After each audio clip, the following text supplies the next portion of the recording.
Hello, everybody. I'm Anderson Todd, and welcome to the second lecture, or second week of lectures, for New 332, Buddhism and Psychotherapy. It is January the 18th already, so that was rapid. The passage of time always throws me relative to courses, and some of you will be familiar with my subjective perception of time theory, which we'll get to probably later in the semester. But yes, we're more than 1/24th into this year already, which is sort of shocking when you consider it. In any event, right, so today, as per the outline that I've given you, the lecture will be, as it will be ongoing, in two parts. So each part will be an hour. We'll do an hour on Buddhism, then break, right? And that'll be one video, and then I will do an hour on psychotherapy and break. That'll be the second hour. And to make certain that my tendency to elaborate and taste for digression don't overwhelm us, I have that, so I'm on the clock. Okay, so I wanted to start out today. Today's lecture is titled Suffering and Intentional Self-Transformation, or pair of lectures, parallel lectures. Suffering and Intentional Self-Transformation. So obviously I'll be playing out themes on both sides that are to some extent introductory, right? I want to set the material up on the field so that you can start drawing links between it and we can build from there. Necessarily, I will reference forward, at least sort of point forward, a stand forward towards some of the things we're going to cover next week as well. The 5 skandhas in psychodynamics, because they do link into some of this material. But this is meant to just give a bit of an overview and to discuss some of the core material that I suspect will come up. So as I mentioned in my first lecture, the notion of Buddhism, or Buddhisms, right, and psychotherapy, or psychotherapies, these are two things that have obvious differences, okay? And a lot of those differences are things that we will linger on in our examination. But there are also significant similarities. And in many ways, the crux of the course, of course, is in the examination of those similarities and differences. But the similarities, in many cases, provide us with an interesting lever sort of for knowledge translation. And I wanted to talk about that a little bit. Those of you that are familiar with the work of my friend and colleague, John Vervaeke, may be familiar with his theories around how to conduct interdisciplinary study, okay? And I'm not going to unpack that whole idea here, but I want to outline it a little bit. The idea basically is that, when two different disciplines come into contact with each other, right, and they have dialogue back and forth, there's kind of 3 ways that can go, okay? They can come into contact with each other, share a few insights, say, oh, that's interesting, look at that, but then go their separate ways and continue on sort of their own line, relatively unaffected by the other discipline. That's the first way it can go. The second way it can go is that they can come together, have some significant exchange that may impact both fields, right? But nevertheless remain as sort of distinct disciplines in some important sense. And the third way is that they can come together, and through the exchange of those insights, through the exchange of the various material and points of view and theoretical concepts that they have on both sides, they can eventually form a language between them, which essentially speaking serves to allow for knowledge transfer in such a deep way as that the fields come together. They form a kind of a new field, an emergent field, which often draws from the strengths of each, but which, because of the comparison and the combination, might synergistically exceed either, right? May be able to answer new problems and ask new questions, right? It may have considerably more theoretical power. I have in the past, when I was teaching cognitive science, compared that to a good house party, right? So when you throw a good house party, and there are not many house parties going on now, so use your imagination. There should be no house parties going on, but use your imagination. So a good house party, typically speaking, you want to sort of curate your guest list a bit, right? You don't just invite everybody you know. If the common factor of your house party is all these people know me, odds are you're going to get tension because you are a being of many facets, and there are going to be sort of different interactions you have with different groups. So if you invite your friends from school, but you also invite your grandma, you may find that the tone of the party doesn't go exactly the same way that you had hoped. But it is also the case that you may have different friend groups in different places that have quite disparate interests and attachments. And so that, of course, not only makes for an interesting situation between those groups of people, but also for you as you are then caught up trying to figure out which you need to be. You'll see that we'll come back to this when we talk about psychodynamics and the skandhas. But in a really good house party, so think about this, right? You invite these groups of people, they're a bit curated to your house party. And then, you know, a few different things can happen. The various people in the house party may get introductions to each other, but then filter off into separate rooms. One group colonizes the living room, another group colonizes the kitchen, and they basically don't interact. They interact with each other, the party ends, everybody says, oh, it was nice to have met you, barely remembering each other's names, and they all go home. That's scenario one. Scenario two is you have a really interesting set of interactions. People are meeting each other and they're having interesting conversations that may open up, right, lines of conversation, social lines, etc. And then group three, of course, or party three, is one where your friends hit it off. So the different groups of people end up having sort of such intense formations, you may see a new larger friend group emerge from that, or at the very least, right, you may find that people from different groups suddenly have their own social connections, right? You have made the entire social network much richer. Those are the kind of parties where people typically, you know, they stay up till dawn, and then afterwards people have made sort of new friends. There are new connections across the group. Now, one of John Vervaeke's points about these three scenarios is that that middle scenario, the one where they have an interesting time, right, but don't quite have that fusion moment, is unstable. It's going to tend to either decay back into go our separate ways, or it's going to further escalate, right, into this kind of very deep exchange. So John Vervaeke's work in this area, right, his thinking in this area is that something very similar is happening when we have an interdisciplinary conversation.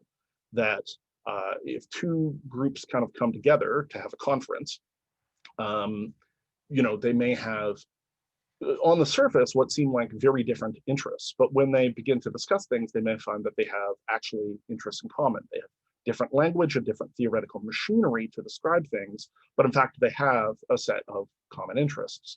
Perhaps not surprising, since human beings tend to be interested in, you know, a subset of things, but there are a lot of different ways to look at those things.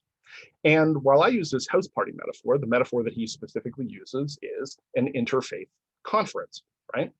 So the idea being that, you know, you have interfaith dialogue where you invite a group of Buddhists and a group of Christians, and they start to have this kind of conversation. And either they kind of keep to themselves, right, and then separate out, or they begin to note that there are some interesting points of contact and differences between the ways that they think about things, or they may fuse together, right, syncretically.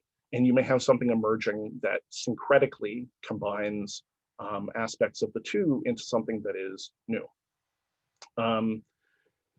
You know, there's an interesting anecdote, which I'm hard pressed to attribute, but there's this interesting anecdote, probably apocryphal, that you know, at interfaith conferences, it is very often the case that the priests, which is to say the kind of functionaries, almost the bureaucratic functionaries of the religions, tend to stay pretty separate, right? They eat their lunch in a group. So the Christian priests eat their lunch in one group, the Buddhist priests eat their lunch in another group. But the monks hang out, right? Christian monks and Buddhist monks tend to hang out together. And, you know, regardless of whether that's sort of literally the case, I think it points to something really interesting and specific, which is that the priests are very often concerned with sort of theological doctrine, right? They're concerned with, yes, the flock, right, the followers, the practitioners, but also, you know, that they're very concerned with the internal, you know, the internal rule system, the internal teachings, right, the functions of the organization as an organization. Whereas monks, right, very often have as their field of concern the practical application of these things, right? Sets of techniques and insights which are designed to foster intentional self-transformation in one way or another. So, the idea that the monks hang out together is the idea that they are interested in this kind of intentional self-transformation and are able to do bridge work basically between their different techniques, between their different insights, for instance, about the nature of consciousness or the nature of ethics or so on and so forth, because they're doing this kind of applied work. So this is the kind of framework that I have in mind when we're putting Buddhism or Buddhisms into dialogue with psychotherapy or psychotherapies, right? On the surface, obviously there's a lot that differentiates the two, but one of the reasons that I have the strong concern that I do for applied technique, right? The idea of applied technique, and certainly theory also, but this applied technique is because that applied technique, as I mentioned, emerges from this common foundation that we have as human beings, right? Although we may differ enormously as individuals, and although obviously culture plays a huge role in our sort of formulation of the world and our formulation of language, and those can present really significant differences and significant gaps in understanding. It's also the case that we have a common substrate, right? A biological substrate. Humans are, by and large, far more like each other in any given case, right, than they are like something else, right? Even two humans that may differ completely in terms of their socioeconomic status, their gender, their sexual orientation, their ethnic background, their religion, their upbringing, all of this, age, right, are still going to have more in terms of their common experience than a human is with, say, an octopus, right? Now, small differences in groups are often the sticking point for the biggest disagreements. It is often the groups that from a distance might be confused with each other, right, that tend to have the strongest points of differentiation, right, the strongest sort of emotional commitment to the differences. So for people who are not familiar, who are like can't tell the difference between a Japanese person and a Chinese person, as right, some people can't. They might confuse and conflate those two, whereas a Japanese person and a Chinese person are never going to confuse and conflate those two things. They're like, no, that's two very different things. Likewise, right? The Chinese and Korean may have a fair bit of similarity in terms of their cultural background and their genetics and whatever, but if you were to ask them, they would say, no, that's very different. Take as another example, the English and the Irish. When I lived in London, I lived in London very briefly, but actually I lived in Cambridge in England. And I had a friend who was Irish. And every once in a while, a visiting student, there were quite a few Americans there, but every once in a while, a visiting student would say something to her and mistake her accent as an English accent. And she would become quite activated, I think is a fair thing to say, right? She became quite activated about being mistaken as an English person. And you can imagine why. If you know anything about the sort of historical background of England and Ireland, that's like a hot point.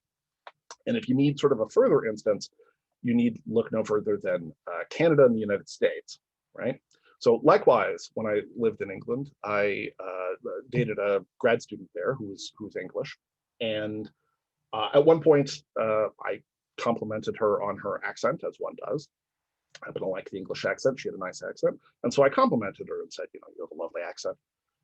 And she said, oh, you have a lovely accent. I really like your accent. And being, young and naive, I said, well, I don't have an accent, right? To which her response was, well, of course you do. You have an American accent.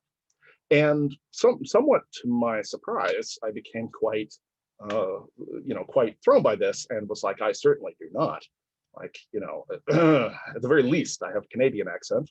And in fact, I speak something like standard newscaster, which is true. Apparently, the Canadian accent is somewhat sought after, provided we can sort out our issue around the word aboot. A funny story about why Americans mistake the Canadian pronunciation in that way, but not for today. We'll talk about that another time.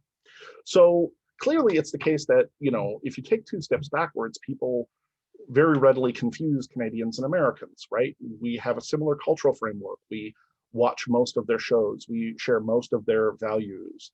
and so on and so forth. And yet we strongly differentiate from them in terms of our identity. Like, we are not American is probably one of the strongest pieces of what constitutes any notion of Canadian identity. After that, it's just sort of a grab bag of like hockey, Tim Hortons, and maple syrup, right? And a few pieces of sort of patriotism. But we tend to distinguish pretty strongly. And when we are talking to international people who may be like, well, basically you're a province, you're an extra state, you're the 51st state, Canada, Canadians will become quite irate. So if you think about that, right, that these fine point distinctions between groups that are relatively similar, are precisely the points where they tend to emphasize differences. You begin to understand why, differences between, for instance, various psychotherapies and various Buddhisms, right, respectively, may take on a certain kind of exaggerated quality, which is not always obvious, right, to a person that's stepping 2 steps back. Now, that is less so, I would say, between Buddhisms and psychotherapies, right, in bridging the two.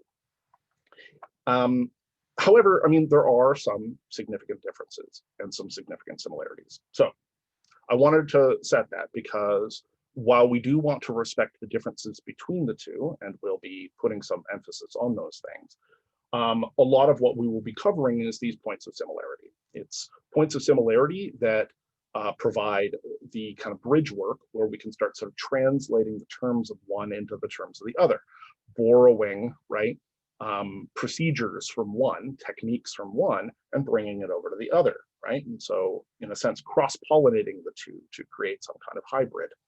But the differences are going to matter too, because often in the differences, we can get a sense of where there may be gaps, right, in the understanding, in the conceptualization of each of these systems.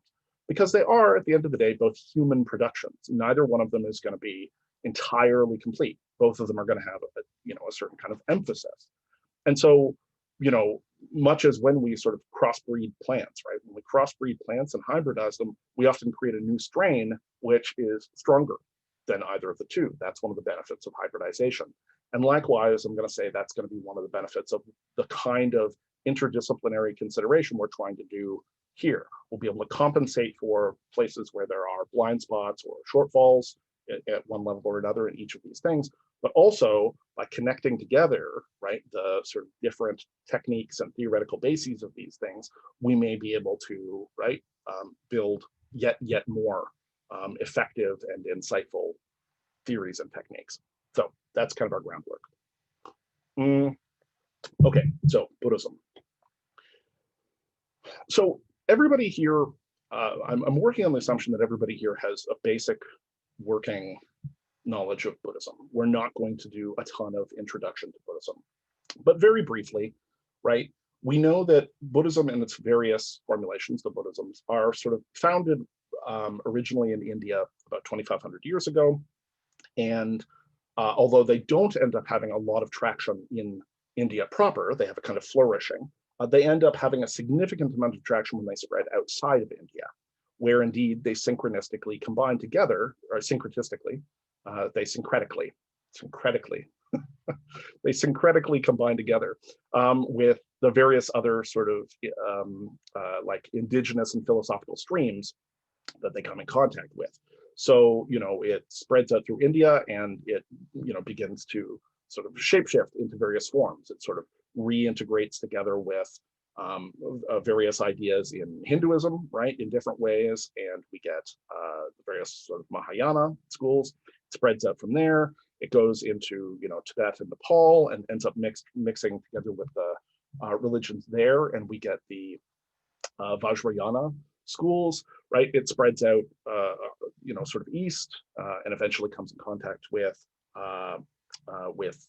Taoism, and we end up getting things like Chan, right? Which in turn goes to Japan and ends up sort of concretizing into Zen. And so we get these various forms. And to look at Zen and Vajrayana, these are two very different things. They have some obviously shared substrates in terms of their assumptions, but they have some very different things happening. And then, of course, there is the broader integration with the West, okay, which has happened in a series of waves, and we're going through one now. So, the texts of Buddhism have been making their way sort of into Western thought for a long time. And philosophers have been concerned with them, right? You'll get these periodic translations and things, and people will become very interested in them. So, Schopenhauer, the philosopher, was very interested in Buddhism, although I would argue he misconstrued Buddhism as a philosophy of pessimism, which I don't think is warranted, but that's what he saw in it. He himself had a philosophy of pessimism. That's what he saw. Hegel, it seems, was quite familiar with Buddhism, and indeed modern scholarship indicates that, no, sorry, Hegel was, but Hume is actually who I'm thinking of. David Hume was quite familiar, the H's, was quite familiar with Buddhism, and indeed there seems to be a fair bit of modern scholarship that shows that it may have had a much more powerful impact on David Hume's thinking, right, than we normally consider. And then in the 1950s, especially, there was a kind of wave of Buddhism. There was a popularization of Zen, right, which we see coming up through people like the Beats, right? So Jack Kerouac and Allen Ginsberg and people of that form. And they were a literary movement that passed through the States, but they became very concerned with Zen. And so you get formulations like Jack Kerouac's book, the Dharma Bums, right? And so we see a wave of popularization happening. That in turn picks up to the 60s, and we see sort of a bunch of different integrated forms of Buddhism beginning to penetrate Western consciousness. And then there's been sort of a massive surge in the last, let's call it 40 years, where Buddhist ideas have become considerably more widespread. Many of the kind of core terms and notions of Buddhism have picked up a certain sort of popular sheen, right? So much so, in fact, that it's not uncommon to encounter people who identify as Buddhist in one way or another, but who, if you were to ask them about it, it doesn't seem like they have a whole lot of Buddhist ideas. So Buddhism has taken on a certain kind of popularity, and certainly through the 90s and through the early 20th century, that only picked up. It was, a kind of trendiness to Buddhism, right? Now, some of the reasons for this is that the Buddhisms, especially as formulated in this most recent Western wave, tend to try to harken back to a very minimalist kind of Theravada tradition, right? They try to go to like the brass tacks.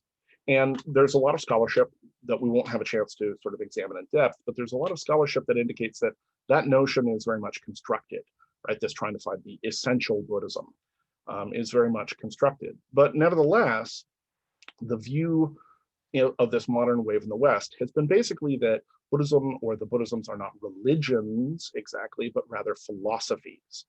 And that is, it's an important distinction, because it suddenly means that for, the Western, scholars and practitioners who are looking to do the kind of integration that we're talking about, it removes a certain amount of the material that in the West people have found really difficult, as there has been a general rejection of sort of religiousness in the West. That has been a rejection of sort of doctrine.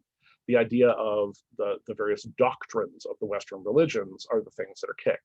The ethics of them are usually kept, right?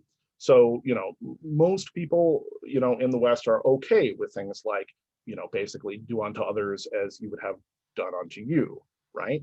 The so-called golden rule. But that doesn't mean that they're going to church, and it doesn't mean that they're going through the sacraments of the church or anything like that.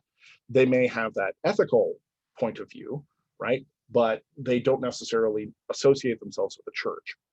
Now, that comes with its own problems. Problems that we will discuss as we go forward.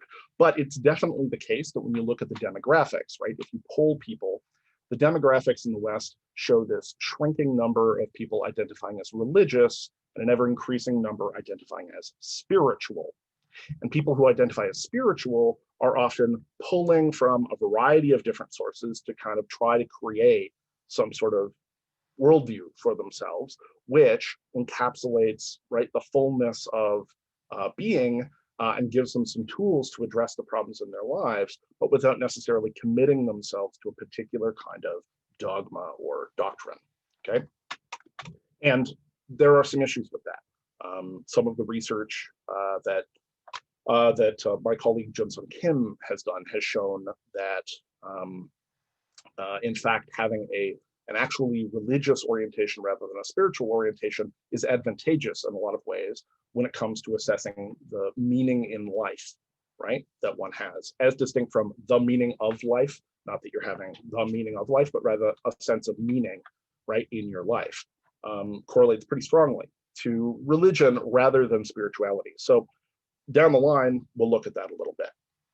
So this particular wave, insofar as it has seen the Buddhisms as a philosophical system, right, has also allowed for the sort of Western integration of those things with stuff like neuroscience. So, of course, many people have now seen, these iconic pictures of Tibetan monks, wired up with electrodes for EEG or being put into an fMRI machine, right? Different kinds of imaging technologies, brain imaging technologies. And the idea has been that, right, the recognition that these people seem to be capable, right, through intense practice of entering different states of consciousness that may be useful and have general bearing for the rest of us, right? And that those things are worth studying. That's the focus of contemplative science. So you'll see that one of the readings for this week, the Dorji 2016 reading, precisely talks about this, right? It's the idea of contemplative science. To what extent can we look at these things? To what extent can we look at these practices and how they impact us, and thus, we can extrapolate those things. This is incidentally very much the school and approach that I tend to take in my own work around this. So, I'm one of the co-founders and I'm the assistant director of the Consciousness and Wisdom Studies Laboratory here at U of T with John Vervaeke. And sort of central to our thinking in that is that doing contemplative science, looking at these things, right, and integrating them together with a scientific standpoint is something that is a completely valid thing to do and significantly expands our sense of both neuroscience, but also our examination of questions like consciousness and questions like, the cognitive aspects of consciousness and how those things might be profitably improved upon in various ways. Is it possible to train yourself towards better cognitive processing? It seems like it is. Is it possible to train yourself, essentially speaking, towards wisdom? And that's a big part of the kind of overall framework, just for your consideration when we're thinking about this. It's this idea that in the examination study of these sort of techniques, we might be able to improve upon them, possibly ultimately, but at the very least to understand them and thus to understand ourselves. Okay, so a general framework. Now with Buddhism specifically, okay, Buddhism sort of grounds itself out in a few core texts in most instances, right? So first off, we, not text per se, but we have the notion of the three jewels, right? So the three jewels being Buddha, Dharma, and Sangha. Okay, these are sort of the basis of the Buddhist world, right? So Buddha is specifically the life of the Buddha, right, as this kind of exemplar who we look to, and we look to his specific insights, his specific teachings, but also his biography, which we'll discuss very briefly. And we look to him as this exemplar of how the practice is to come about, right? Okay, the Dharma is the path. Right, so the Dharma is essentially the set of teachings, right? The set of commentaries, the set of elaborations, but also the set of techniques, which likewise we'll discuss. And then there's the Sangha, and the Sangha is the community. Originally speaking, the community of monks, right? So specifically the community of practitioners. And that's an important distinction, right? The community of practitioners. The Dharma originally was fairly limited to the idea that, like, this is people who are engaged in the kind of practice of liberation of Buddhism, not people who are sort of in a primarily worshipful stance. Now, as we'll see when we get deeper into this, that's a somewhat arguable point, since many Buddhisms are employing a larger kind of ritual framework. But we'll talk about that later. So the point is, we have these three jewels. I suppose loosely we can consider ourselves to be a kind of Sangha, right? We are considering ourselves with these questions, and we're attempting to support each other and share our insights in this respect. So let's look at Buddha and Dharma very quickly. So the life of the Buddha. This is going to be an absolute, like, back of the envelope version of this, okay? So I'm assuming that you're already familiar with it. Okay, so the Buddha was born a prince, right?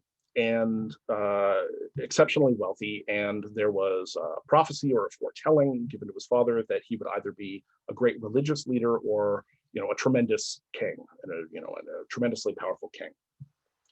And the father, himself being a noble, in a noble family, didn't want this second thing, this religious leadership thing for his son, and he knew that that state was going to be contingent on his son sort of encountering the suffering of the world. So as the story goes, he shields the Buddha, right? And this is the original Buddha's Siddhartha Gautama. So he shields the Buddha from the world, right? Basically, he creates like a bubble for him to live in, right? Kind of a walled compound where the people that he encounters are all extremely strenuously filtered so that he doesn't encounter things. But at a certain point, he gets to his 30s, and at some point he's just bored to tears, right? He has a wife, he has kids, but he's sort of exhausted the pleasures of the palace, and at some point he decides he's going to basically go for a walk, or probably go for a ride, likely a chariot ride or a horse ride. So he goes out, and of course, what happens when he goes out? He immediately encounters people, right? Who's that person? Oh, that's a sick person. Oh, who's that person? Oh, that's an old person. Oh, who's that person? Oh, that's a dead person. Oh, who's that person? Oh, that's a wise one. That's one who's achieved liberation, a holy man. And that sort of sequence of seeing what lies in store, right? Sickness, old age, death, but then also this potential path of liberation, a monk, is what then causes the Buddha to renounce his life. So he leaves his life, his wife, his kids, his pleasure palace, his money, and he goes and decides to study. So he joins a community, right, of holy men, and these being sort of Hindu practitioners, right? They would have practiced certain kinds of intensive forms of meditation, the specifics of which very often relied on a kind of core metaphysical premise. And the core metaphysical premise was tat tvam asi, thou art that, okay? Tat tvam asi, thou art that. What does this mean? It means that, part of your meditation practice is about dissolving away the difference between you and the objects of your experience, okay? That you see yourself as separate from the world, right? Well, I'm in here and it's out there, and we're two different things, we're different objects. And the notion of tattvam asi is, no. There's an identity between these things, right? Your difference, right? The separation between you and the world, you and things, you and other people is an illusion.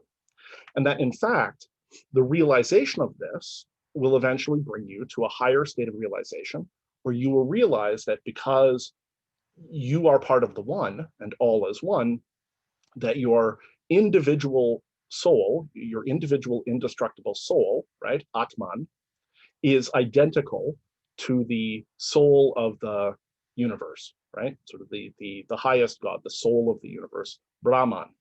And so Tattvam Asi, thou art that, right, leads to the idea Atman is Brahman, right? So your individual soul is identical with the world soul.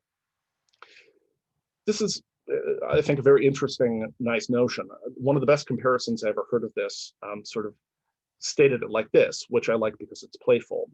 This, I think, comes from Alan Watts. And what he said is, it's like, okay, God is the universe, right, in its states of being and non-being. So Brahman, God, breathes out and the universe sort of comes into being. but he's identical with it. And the thing is that being God is boring, basically. You go for a while, it's like you know everything and you are everything, and there are no surprises and things don't really change, and it's not very interesting. So after a while, of course, God becomes bored. And so what he does is he plays a game. He breaks himself. I mean, it's not a he, it's not a gendered he, it, let's say. It, Brahman, breaks itself into a bunch of smaller pieces. And then, of course, sort of takes amnesia or creates amnesia in those pieces. So they no longer know that they're part of this bigger whole. And then those pieces sort of play an extended game of hide and seek in the universe, where they interact with each other, right? They play games, they write of various kinds, they go through scenarios and dramas and create stories and so on and so forth, as they gradually, one by one, realize, oh, tat tvamasi, like, right? And eventually they reunify back into a whole, right? Back into the whole of Brahman. Eventually it all comes back together. All those individual pieces reunify, and then there is this unification that goes on for a while, and then eventually God gets bored again, and right? And it's just this back and forth over and over again. It's a cosmic cycle of the universe coming into existence with all of its many beings, a gradual kind of escalation, right? And then a reunification and then a split. So that would have been the sort of tradition that the Buddha was operating in.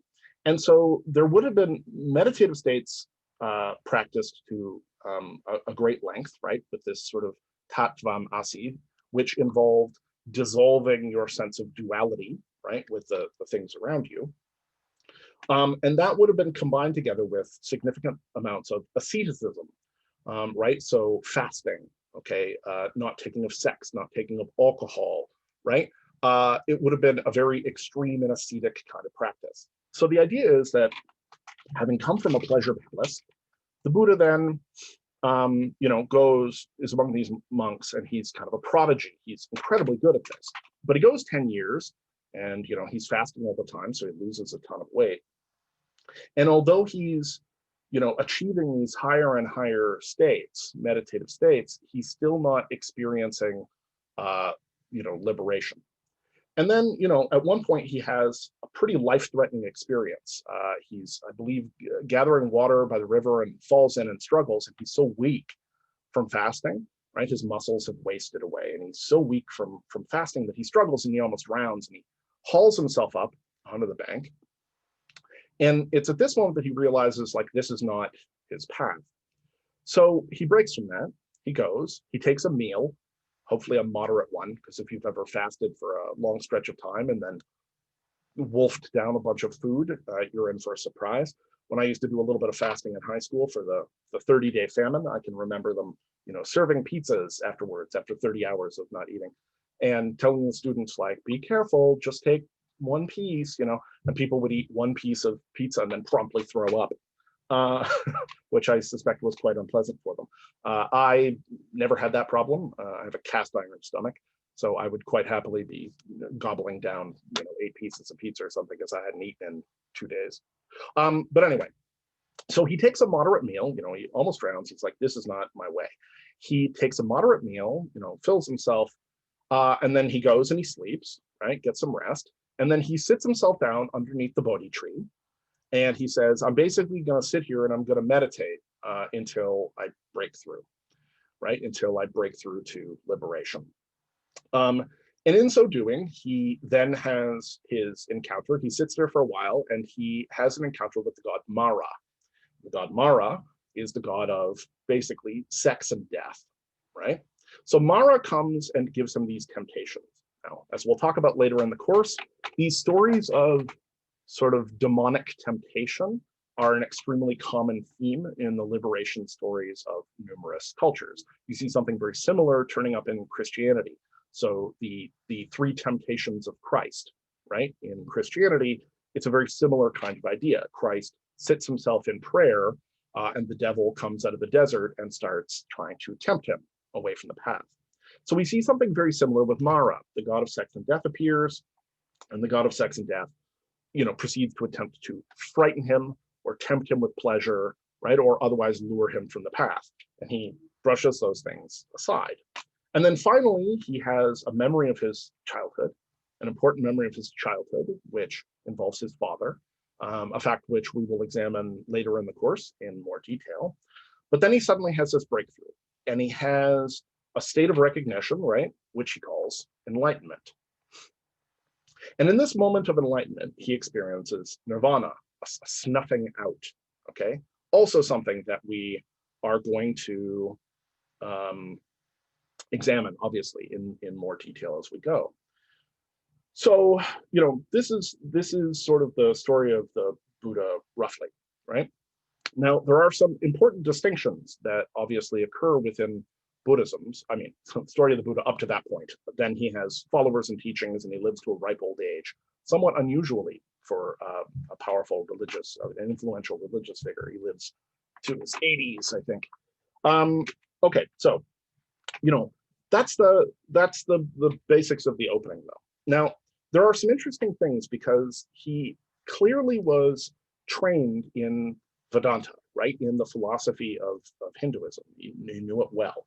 But in many ways, the teachings that he proposes are in contrast to those things. They're similar. They share some similar assumptions. They share certainly some techniques, although those techniques tend to be kind of adapted. But there are some important distinctions. And sort of two of the important distinctions that we would want to get at are the doctrine of anatman, right? But then in general, a kind of metaphysical silence. So the doctrine of anatman is the doctrine of no self, okay? No self. And you can see immediately where that clashes with the idea that he would have been trained in originally, which is this tattvam asi and atman is Brahman. Atman is Brahman, right? Atman is self. It's an essential self, right? A kind of soul. That's the soul that goes through the cycle of reincarnations. That's the soul that's identical with God. There is a kind of, right, unity to your being, like a core, a soul, right? That is Atman. And the teachings of Buddhism have the doctrine of an-atman, no self, right? So not Atman, no, right? The idea being that there is consciousness, but there's no self. There's no essential self. That's a big break. And it's one that we will come back to, particularly next week, when we're talking about the skandhas and psychodynamics. And it's an interesting place because it also, of course, connects up significantly, right, with sort of movements in Western philosophy, especially within sort of the streams of cognitive science and neuroscience, right? So this rejection of the essential self is sort of central to this. But the other component that has often created a lot of the complexity around this is that there is a broad metaphysical silence. When the Buddha was asked a lot of questions that had sort of metaphysical, bases, he would just not answer. It would just be silent, right? And the point that he seems to be making with this silence is this isn't relevant. Like the key thing here is just your liberation from suffering. That's what this is about, the liberation from suffering, right? And you don't have to answer these metaphysical questions in order to pursue the liberation from suffering and in order to achieve it. But because of that metaphysical silence, many of the Buddhisms that spin out end up getting into arguments about what hasn't been said, right? And so that sort of metaphysical silence in the Buddha's original teachings creates a space where lots of other interpretations begin to emerge about, well, basically what the metaphysics are, okay? So again, this is stuff we'll cover more as we go, but I want to set a groundwork. Okay, so one thing that we will touch on very quickly here, and then I'm going to get to the Four Noble Truths, is that if we follow the doctrine of an-atman, no self, it raises a bunch of questions about why we experience a kind of unity of self. Like, if we don't have a self, an-atman, if there's no essential self, then why do we experience this unity of self? And we do mostly seem to experience a unity of self. We seem to experience ourselves with what I call the unitive bias, right? That we are singular unitive beings, right? Our experience seems unitive, right? And even though we're changing, we ourselves is like, well, I'm me. Like, I know my own experience. Why does it have that quality? And the Buddhist explanation for this, generally speaking, is the notion of codependent origination. There are a bunch of factors which all emerge, which are codependent with each other, right? And so therefore it gives the illusion that there is a unified self, but it is an illusion. And a big part of the sort of practices as you're moving forward is about beginning to dissolve away that illusion that comes about through codependent origination. So you'll see where a lot of that connects as we're moving forward, but just as a bit of a groundwork. Now, the Buddhist, core sort of doctrine of the Four Noble Truths is an interesting one from our perspective, partly because it takes the form of a medical diagnosis, a medical prescription, right? So if you look at medical texts, Indian medical texts of the period, they have a certain kind of form, right? When you're talking about an illness, you first give a diagnosis of the illness. Here is the illness, right? Then you delineate the cause of the illness. So the diagnosis, the cause. Then you give a prognosis, right?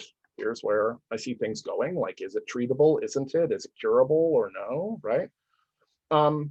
Right. And then you offer a treatment, right? So diagnosis, cause, prognosis, treatment. And we see this very much in the Four Noble Truths, right? So the first noble truth, which can be translated a bunch of different ways, is, right, regards dukkha, suffering, right? So there is suffering. Now, translation is a tricky thing, okay? Translation is a tricky thing. It's always interpretive. It is hard a lot of the time to get something translated between languages that preserves the sense of the word. Every language has words and terms that really, there's no strict equivalent. That's why a lot of the time we have to borrow those terms and use them in another language. So one of my favorite versions of this, right? There's a French expression that I love. There's a French expression that I love that English has borrowed called l'esprit d'escalier, the spirit of the stairs, l'esprit d'escalier. Now, what is l'esprit d'escalier? Well, in France, and specifically in Paris, most people live in sort of apartment buildings, have for a long time, right? Multi-floor buildings. So you would visit your friend in a building, it would have stairs. So l'esprit d'escalier is, you've been having like an argument with your friend, maybe a friendly one, but you're having an argument. You say goodbye, you start walking down the stairs to go back to the street. You're halfway down the stairs when suddenly you're like, oh, I know what I should have said. That's l'esprit d'escalier, the spirit of the stairs. Now, that's a useful term and probably one that you all recognize, but it's not something that there is a direct analog for in English. We don't have a term for that, right? And you can see this with other loan words, other things that have been borrowed into English, right? So if you consider, for instance, a déjà vu, right? Right? The sense that something has happened to you before, even though it seems like it hasn't.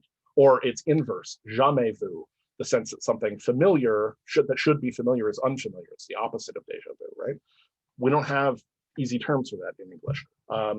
German words, right? There's a bunch of these, but like Schadenfreude, right? Schadenfreude is the feeling of pleasure that one gets from somebody else's misfortune, right? So something bad happens to somebody else and you feel pretty good about it, right? That's Schadenfreude. We don't really have another word for that in English. We just use Schadenfreude. We very seldom use the opposite of that, right? Freudenfreude, which is pleasure at other people's successes, right? So if Schadenfreude is pleasure at people's suffering, Freudenfreude is pleasure at other people's successes. We don't really have words for this. So when we're talking about the term dukkha, suffering, it's important to note that that translation is a tricky one, right? There are all kinds of words like this. Like, I'm very interested in the word bhagwa, right? And the various connotations of what bhagwa sort of means. And I'm sure I just screwed up my pronunciation, so you'll forgive me. I'm no linguist. Okay, so dukkha. So when we're talking about suffering, suffering in English has a certain kind of connotation, right?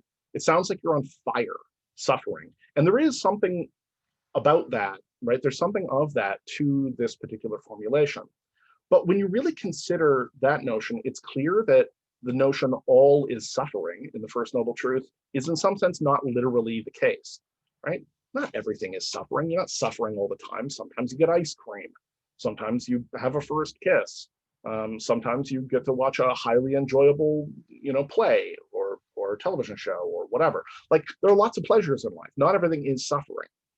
So we can examine that right away and ask some questions. And it seems like perhaps, right, a better formulation is that sort of the possibility of suffering is always present, right? The possibility of suffering is always present. It's not that we're all always literally suffering constantly, right?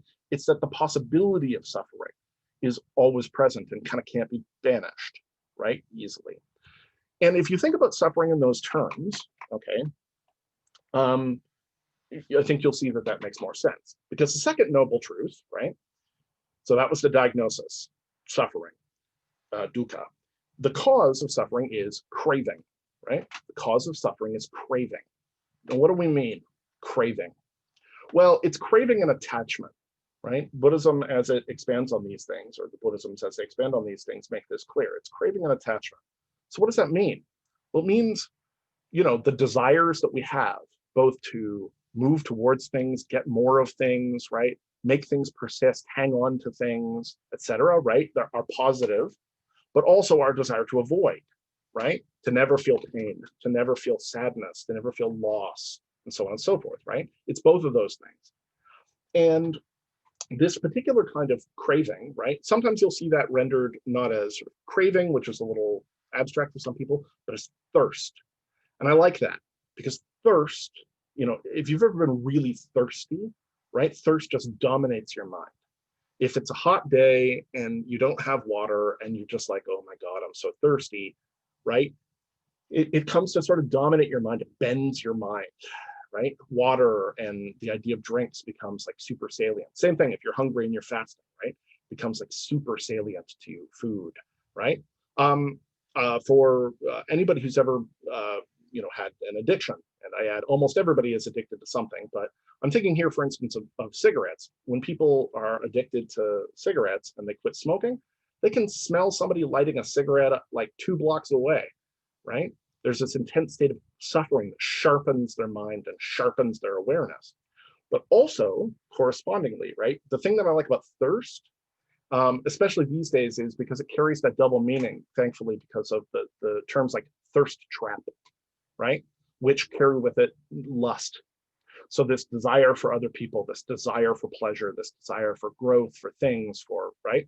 And we'll talk later about social media. So far as I can tell, Instagram is almost entirely a giant engine for generating craving in various ways. It's a giant craving engine. And we'll likewise talk about this more next week, but as you'll find, Western culture as a whole is organized as a craving engine. Western culture is organized as a craving and thirst engine. It's what powers the economy, right? And you'll see, some of you may be familiar with this yourself, or you may be familiar with it from some of my other classes, but you'll see that actually that's quite deliberate, and it's linked in with the history of psychotherapy in some ways that you may find shocking. So yeah, so there's this idea, right? Craving. The cause of suffering is craving.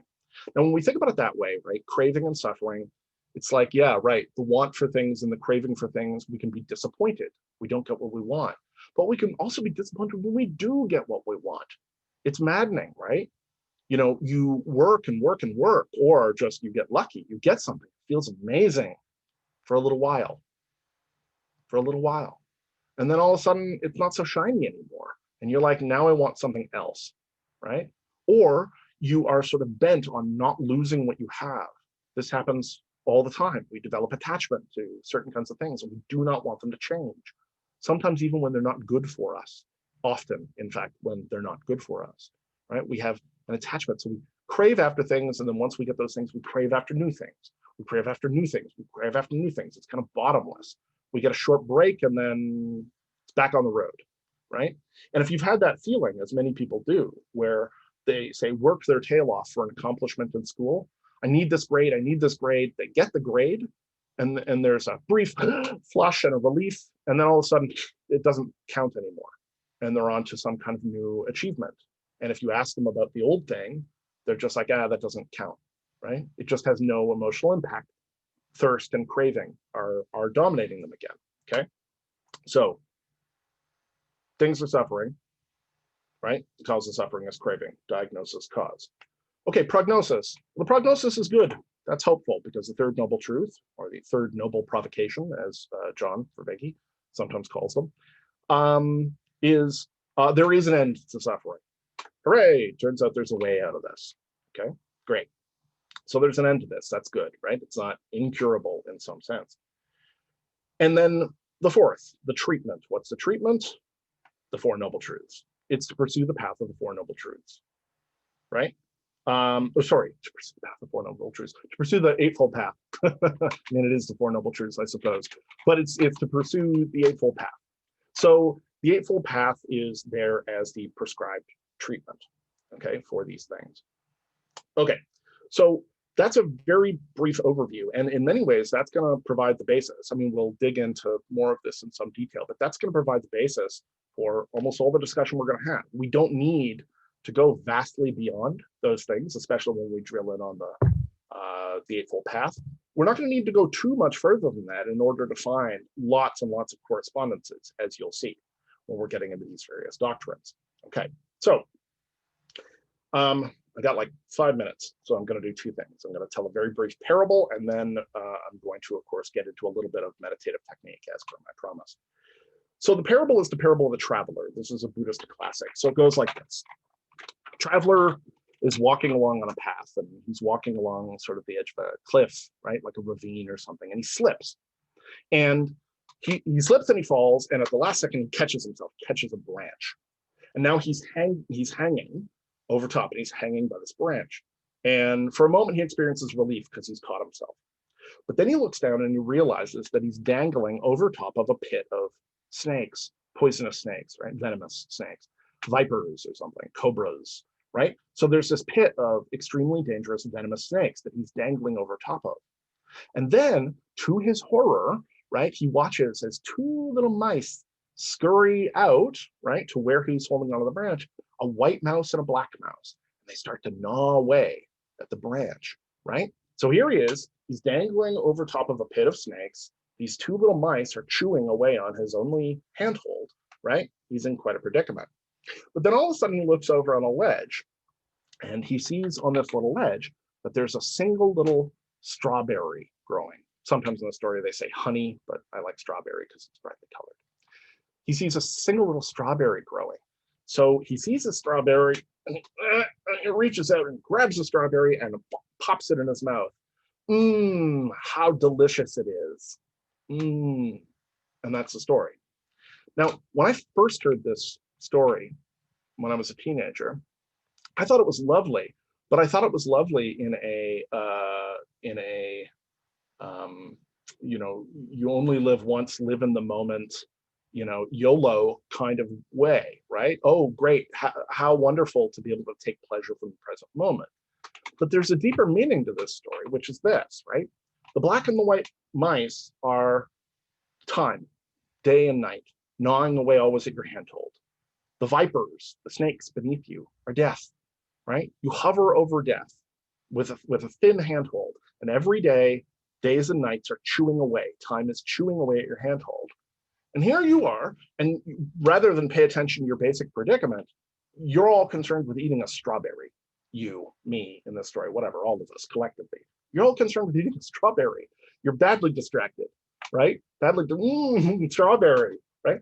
So I encourage you to reflect on that, because I think that that double meaning is that there's something in there, I think, that is quite beautiful about appreciating the strawberry in the present moment. But at the same time, right, how does that speak to the overall predicament of dangling over top of certain destruction and having the mice kind of erode things?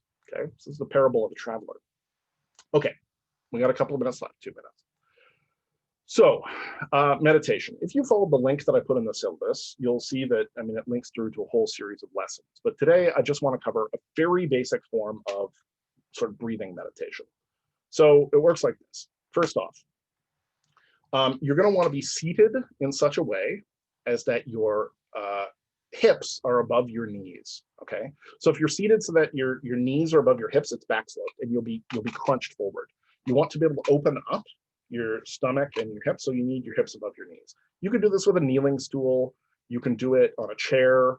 You can do it on meditation pillows. There's lots of different ways to get this appropriate posture. But the idea is, usually if you put a couple of pillows underneath your butt, that lifts you up just enough.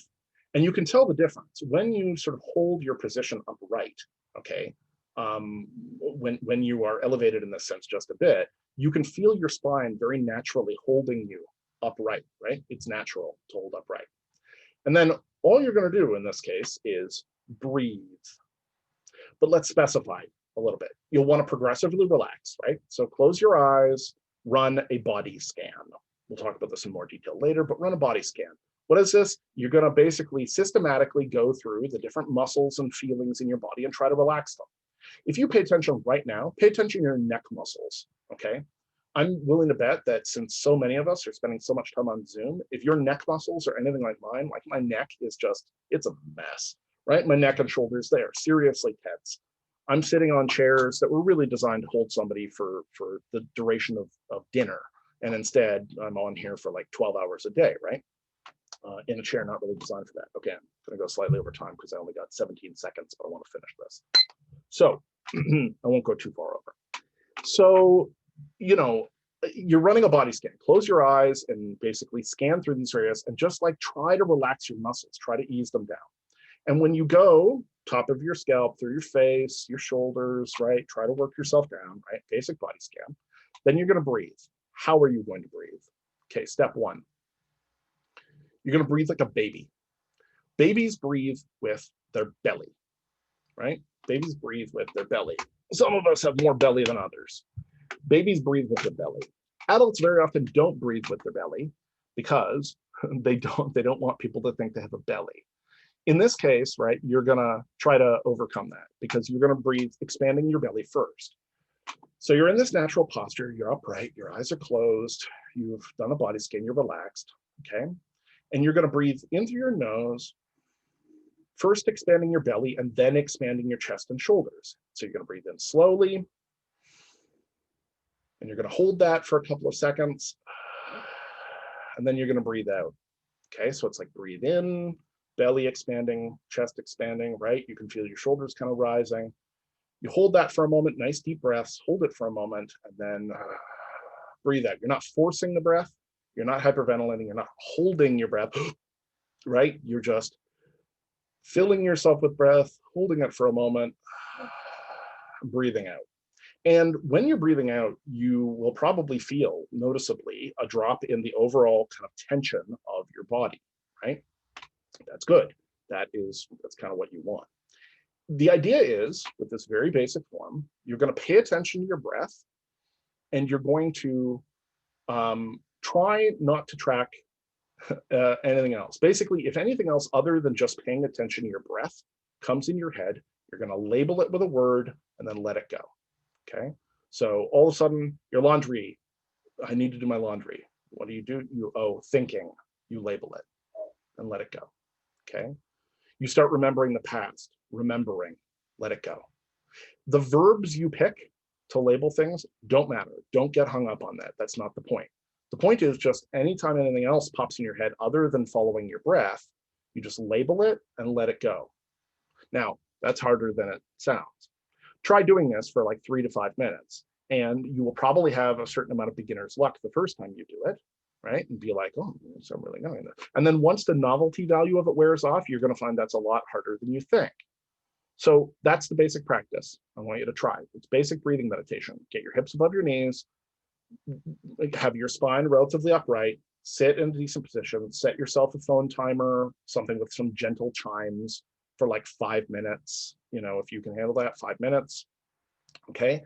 And then you're going to breathe in the way that I talked about, and you're just going to follow your breath. And anything else that pops in your head, anything, you're just going to label with a verb, and you're going to let it go. And the verb doesn't matter. Okay, so that's the exercise. You're going to want to do that like 5 minutes a day. And we will elaborate on this as we go. And I encourage you to watch the lessons also that I put on YouTube. This was a pretty condensed version. I didn't put them on YouTube. I gave you the YouTube link. This was a pretty condensed version. But the idea being that you may find that monkey mind is a lot more persistent than you imagined, okay? But you're not paying attention to the content in your mind. It doesn't, right? Just like if it happens, label it, let it go, return to the breath, okay? 5 minutes. So that's the exercise for this week. We will pick this right up on Buddhism next week.